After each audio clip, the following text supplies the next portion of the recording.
The legendary Sennheiser 416 mic has been a workhorse in the film industry for many years. Released in 1975, this mic has recorded movies such as The Matrix and The Lord of the Rings. And with the price reduction on B&H, we now have one. For over 6 years, we've been using this RØDE NTG 4 Plus mic.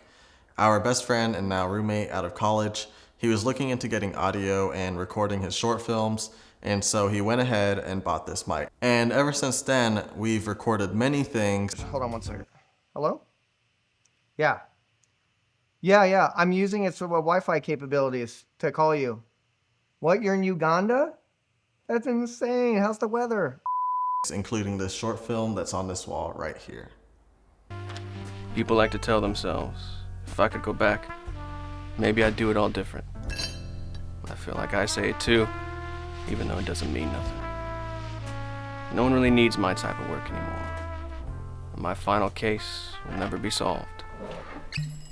But not for the reason I could have expected. Vinnie Sullivan. Hello?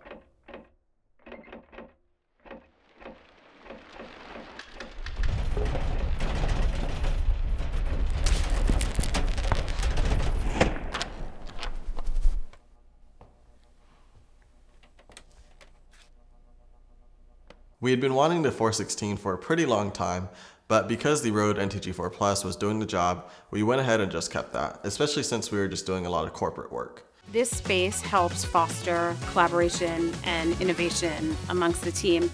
And that really brings out the best in the quality of work that they do, but also makes the culture here something special. So join us when you can, right here at Pillsbury on the 32nd floor at the Republic. Also, we work with O Media a lot, and the mic that they own is the Schoeps CMIT 5U. And if we were on any other jobs where we are hiring out like a boom operator or a sound guy, more often than not, they're going to own their own kit, and they're going to have the mic that they prefer, that they own. The Sennheiser 416 is a RF condenser shotgun mic with a interference tube design. It also has low self-noise, and the mic was made to be resistant to humidity and temperature changes. This mic was made for rugged conditions. It's a tank, and it's why so many people in the industry used it for films, documentaries, and broadcast work. The RØDE has a slightly higher self-noise, albeit just slight, and has filters that you can switch on and off, compared to the 416, which doesn't have any filters at all. The RØDE mic is a good all-rounder and will work for many jobs, although it's not as rugged as the 416. But if I'm being honest, I've dropped the RØDE mic at least 2 times by accident, and it still works. Next, we're going to take a look at some dialogue from me, along with some foley. So New Year's Eve, I'm still kind of figuring it out. I don't really want to do anything crazy, you know, like I'm down to go out, but I don't want to be stuck there too long. So New Year's Eve, I'm still kind of figuring it out. I don't really want to do anything crazy, you know, like I'm down to go out, but I don't want to be stuck there too long.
Now, in this setup, we're bringing in the big boy, the Schoeps CMIT 5U. This is a vertical setup that we did with O Media for one of their clients to be used for LinkedIn recruitment. Now let's see a side-by-side comparison between the 416 mic and the Schoeps CMIT 5U. And this is what it currently sounds. There's still some background noise of people talking, just a little bit.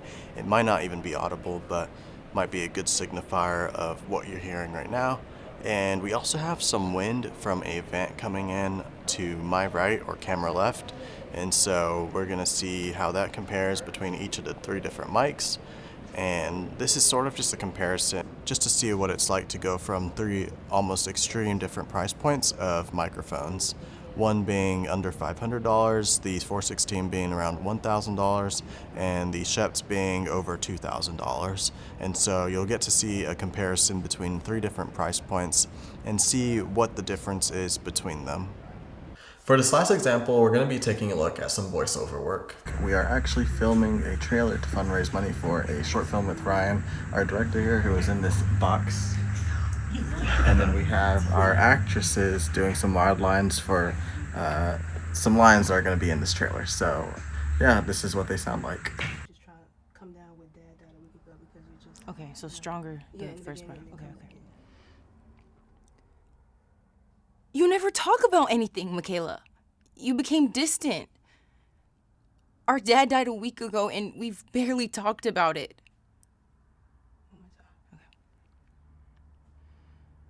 You never talk about anything, Michaela. You became distant. Our dad died a week ago and we've barely talked about it. You left us the second you could and you never looked back.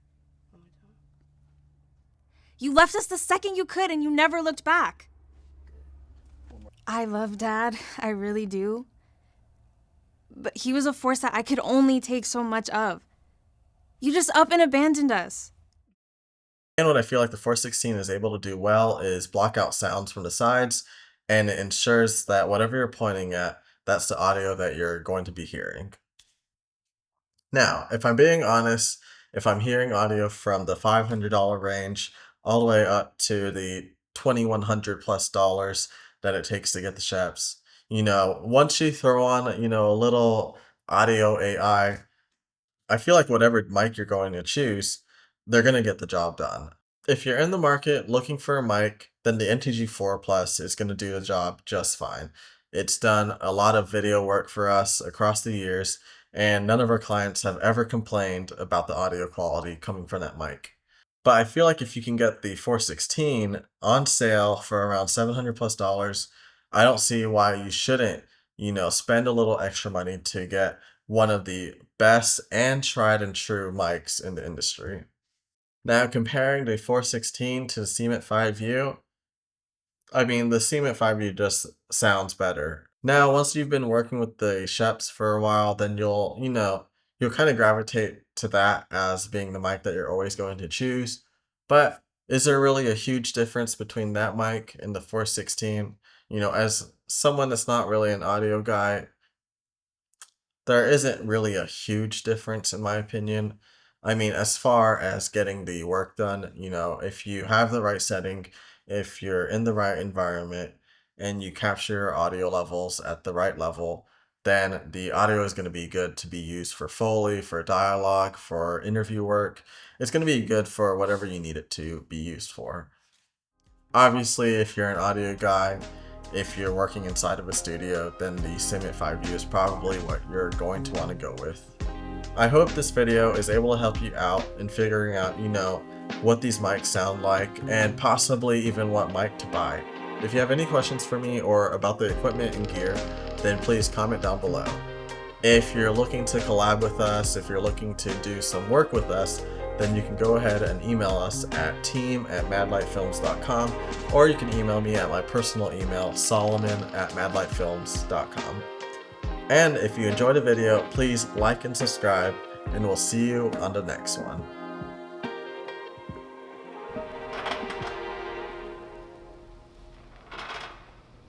As I was editing the video, I realized how echoey the room that I was recording in was. I had to use a little bit of AI to kind of isolate the sound, but I didn't really want to do that. I wanted you guys to hear what the audio sounds like without any kind of editing to it. So I'm going to record in this closet where the echo is kept to a minimal amount. And yeah, one thing that I also want to note is that whatever mic that you get, whether it's the NTG 4 Plus, the Sennheiser 416, or even if you have the money to buy the CMIT 5U, what matters the most is mic placement, the environment that you're working in, and then also, the room. If there's a lot of echo in it, you want to try and minimize that. And then lastly, it's making sure that you're recording at good audio levels. And I guess the last thing is you want to make sure you're recording with a good recorder. All of this audio has been recorded with the FX6, which has worked for us for so many projects. But I thought I'd test it out with recording onto a H4n Pro. Hopefully, that works out.